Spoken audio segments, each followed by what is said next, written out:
আসসালামু আলাইকুম। সংবাদে আপনাদের সবাইকে স্বাগত জানাচ্ছি। আমি ফিরোজ তোহা। শুরুতেই সংবাদ শিরোনাম। বাংলাদেশের সর্বশেষ গুরুত্বপূর্ণ আপডেট সংবাদে আপনাকে স্বাগত। শুরুতে সংবাদ শিরোনাম, পরে বিস্তারিত।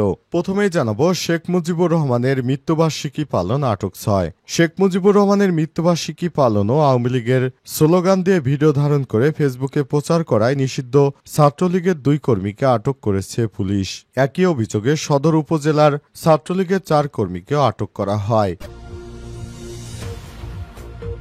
এরপর জানাবো, শেখ মুজিবুর রহমানের শাহাদাত বার্ষিকী, সাকিবের শ্রদ্ধা। আজ 15 আগস্ট বঙ্গবন্ধু শেখ মুজিবুর রহমানের মৃত্যুবার্ষিকী। 1975 সালের এই দিনে একদল বিপদগামী সেনা সদস্য তাকে নির্মমভাবে হত্যা করে ধানমন্ডি 32 নম্বরে শেখ মুজিবুর রহমানের বাসভবনে সংগঠিত ইতিহাসের ঘৃণ্য ও নৃশংসতম সেই হত্যাকাণ্ডের 50 বছর আজ। এদিকে জামাত এখন মধু খাচ্ছে, তাই নির্বাচন চায় না বললেন সরোয়ার আলমগীর। চট্টগ্রাম উত্তর জেলা বিএনপির সাবেক আহ্বায়ক মোহাম্মদ সরোয়ার আলমগীর বলেছেন, জামাত ইসলাম এখন মধু খাচ্ছে, তাই তারা এখন আর নির্বাচন চাচ্ছে না। আজ ফটিকছড়ি রাষ্ট্র মেরামতের 31 দফা কর্মসূচির অংশ হিসেবে লিফলেট বিতরণকালে সব কথা জানান তারা।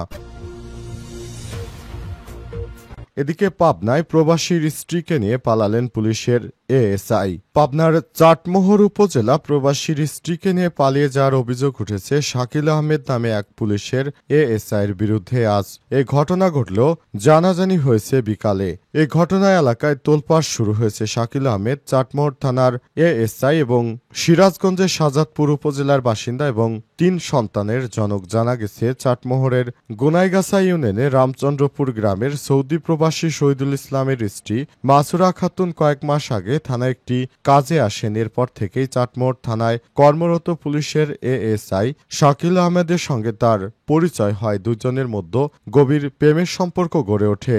সম্প্রতি মাসুরা খাতুন শ্বশুর বাড়ি ছেড়ে চাটমোহর থানার পেছনে চৌধুরীপাড়া মহল্লা একটি ভাড়া বাসিতে বসবাস করতেন এবং সেখানেই তারা পরকীয়া করতেন। এদিকে অভিযানে গিয়ে আসামির হামলায় আহত 3 পুলিশ সদস্য। বগুড়ায় গ্রেপ্তারি অভিযানে গিয়ে গোয়েন্দা ডিবি পুলিশের উপর হামলার ঘটনা ঘটেছে। তে এক পুলিশের এএসআই সহ 3 পুলিশ সদস্য আহত হয়েছে। রাত 9টার দিকে শহরের চকসূত্রাপুর হাড্ডিপট্টি এলাকায় এই ঘটনা ঘটে। এবং সর্বশেষ জানাবো, ভারত নিয়ন্ত্রিত কাশ্মীরে বন্যা এবং ভূমিধসে 60 জনের মৃত্যু, শতাধিক নিখোঁজ। ভারত শাসিত কাশ্মীরে আকস্মিক প্রবল বর্ষণের ফলে সৃষ্ট বন্যা ও ভূমিধসে অন্তত 60 জনের মৃত্যু হয়েছে এবং শতাধিক মানুষ এখনও নিখোঁজ রয়েছে। আজ কিস্তেতার জেলার ৬০টি গ্রামে এই দুর্যোগ হঠাৎ করেই নেমে আসে। প্রিয় দর্শক, এতক্ষণ শুনছিলেন সংবাদ শিরোনাম, এবারে বিস্তারিত। তবে তার আগে বন্ধুরা, অনুরোধ থাকবে এই সংবাদটিতে একটি লাইক দিন। এই চ্যানেলে আপনি নতুন হয়ে থাকলে আমাদের সংবাদটি দেখতে দেখতে চ্যানেলটি সাবস্ক্রাইব করে রাখুন। কমেন্ট করে বন্ধুরা আপনার মূল্যবান মতামত জানিয়ে দিন আপনি বিশ্বের কোন দেশ থেকে বা বাংলাদেশের কোন স্থান থেকে আমাদের সংবাদটি দেখছেন এবং শুনছেন। আর বন্ধুরা, এই সংবাদটি আপনার সোশ্যাল মিডিয়া ফেসবুকে শেয়ার করে বন্ধুদেরও দেখার সুযোগ করে দিন। এবারে বিস্তারিত। শেখ মুজিবুর রহমানের মৃত্যুবার্ষিকী পালন আটক 6। শেখ মুজিবুর রহমানের মৃত্যুবার্ষিকী পালন ও আওয়ামী লীগের স্লোগান নিয়ে ভিডিও ধারণ করে ফেসবুকে প্রচার করায় নিষিদ্ধ ছাত্রলীগের 2 কর্মীকে আটক করা হয়েছে। একই অভিযোগে সদর উপজেলায় ছাত্রলীগের 4 কর্মীকেও আটক করা হয়েছে। আজ জাজিরা উপজেলার বিলাসপুর ইউনিয়নের কাজিয়ারচর এলাকা থেকে সদর উপজেলার ডোসার ইউনিয়নের করপুর এলাকা থেকে তাদের আটক করা হয়েছে। আটককৃতরা হলেন জাজিরা উপজেলা দক্ষিণ ডুবলদিয়া এলাকার আব্দুল মালেক মাতবরের ছেলে মোহাম্মদ শামীম মাতবর 27, মেহের আলী মুন্সি কান্দি এলাকার বাসিন্দা শালেক মুন্সির ছেলে আসাদ মুন্সি 18, সদর উপজেলার ডোমসার ইউনিয়নের কোয়ারপুর এলাকার মোতাহার ফকিরের ছেলে কাউসার ফকির 28, আতাউর রহমান খানের ছেলে মামুন খান 26, আব্দুল মালেক ব্যাপারী ছেলে আব্দুল মান্নান ব্যাপারী 23 ও মুজিবুর রহমান খানের ছেলে মুন্না খান 25। পুলিশ জানিয়েছে, নিষিদ্ধ সংগঠন ছাত্রলীগের জাজিরা উপজেলা 2 কর্মী শামীম মাতবর ও আসাদ মুন্সি গত দিবাগত মধ্যরাতে শেখ মুজিবুর রহমানের মৃত্যুবার্ষিকী পালন করেন। তারা কার্যক্রম নিষিদ্ধ আওয়ামী লীগের বিভিন্ন স্লোগান দিয়ে ভিডিও ধারণ করে পরবর্তী ফেসবুকে ছড়িয়ে দেয়। বিষয়টি জানতে পেরে পরে পুলিশ তাদের আটক করে। এছাড়াও একই সময় ঘটনায় সদর উপজেলার করপুর এলাকায় ছাত্রলীগের আরও 4 কর্মী শেখ মুজিবুর রহমানের মৃত্যুবার্ষিকী পালন ও ছাত্রলীগের কার্যক্রম সক্রিয় করার চেষ্টা করছিলেন এবং অবশেষে তাদেরকেও আটক করেছে। এ নিয়ে পুলিশ মোট 6 জনকে আটক করা হয়েছে। শেখ মুজিবুর রহমানের শাহাদাত বার্ষিকীতে সাকিবের শ্রদ্ধা। আজ 15 আগস্ট বঙ্গবন্ধু শেখ মুজিবুর রহমানের মৃত্যুবার্ষিকী। 1975 সালের এই দিনে একদল বিপদগামী সেনা সদস্য তাকে নির্মমভাবে হত্যা করে ধানমন্ডি 32 নম্বরে শেখ মুজিবুর রহমানের বাসভবনে সংগঠিত ইতিহাসের ঘৃণ্য ও নৃশংসতম সেই হত্যাকাণ্ডের 50 বছর আজ। শেখ মুজিবুর রহমানের শাহাদাত বার্ষিকীতে শ্রদ্ধা জানিয়ে জাতীয় ক্রিকেট দলের সাবেক অধিনায়ক সাকিব আল হাসান আর সামাজিক যোগাযোগ মাধ্যম ফেসবুকে একটি ফটোকার্ড শেয়ার করে সাবেক বিশ্বসেরা অলরাউন্ডার সেই ফটোকার্ডে রক্তের মধ্যে লেখা 15 আগস্ট শেখ মুজিবুর রহমানকে শ্রদ্ধা জানিয়ে ফটোকার্ডে আরও লেখা রয়েছে জাতির পিতা বঙ্গবন্ধু শেখ মুজিবুর রহমান ও তার পরিবারের সকল শহীদ সদস্যদের প্রতি শ্রদ্ধা। এই প্রতিবেদন লেখা পর্যন্ত সাকিবের এই পোস্টে লাইক পড়েছে 3,11,000। এছাড়াও প্রায় 70,000 কমেন্ট ও 17,000 শেয়ার রয়েছে।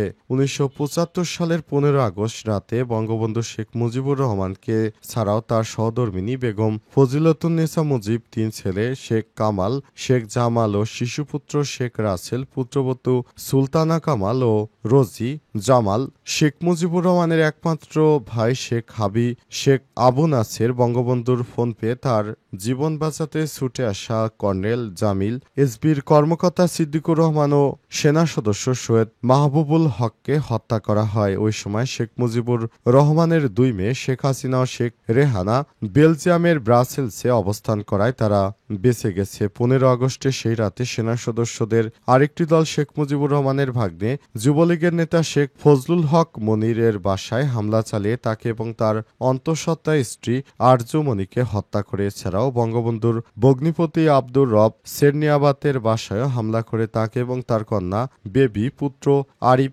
সেরনিয়াবাত, নাতি সুকান্ত বাবু সেরনিয়াবাতের বড় ভাইয়ের ছেলে সজীব সেরনিয়াবাত এবং একান্ত আত্মীয় আব্দুল নাইম খানকে হত্যা করে।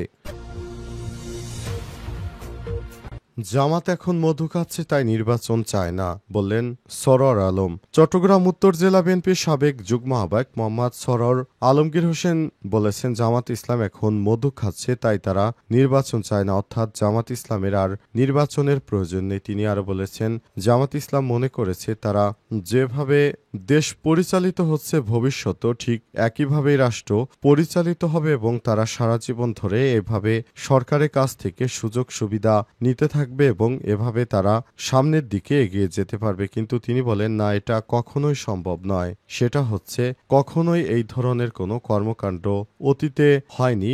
একটি অগণতান্ত্রিক সরকার দীর্ঘদিন ধরে ক্ষমতায় থাকতে পারেনি, সুতরাং এই সরকারও ক্ষমতায় থাকতে পারবে না। তাই এদেরকে অবশ্যই সেই ক্ষমতার মধু খাওয়া বন্ধ করতে হবে। তা না হলে যেভাবে তারা এ রাষ্ট্র পরিচালনা করতে চাইছে এভাবে আসলে বাস্তবে পরিচালনা করা সম্ভব নয়। অন্তর্বর্তীকালীন সরকার সারা জীবন ক্ষমতায় থাকবে না, সুতরাং যে কয়দিন ক্ষমতায় আছে তারা সেই কয়দিনই ক্ষমতার বাহাদুরি করুক। তা না হলে তাদেরকে এদেশের সাধারণ জনতা কখনো এর আগে ভোট দেয়নি, এবারও তাদেরকে ভোট দেবে না। সুতরাং এই ধরনের একটি মনস্তাত্ত্বিক বিষয় নিয়ে অবশ্যই আমাদেরকেও ভাবতে হবে। তা না হলে ভবিষ্যতের রাজনীতিতে একটি বড় ধরনের পরিবর্তন আসতে চলেছে।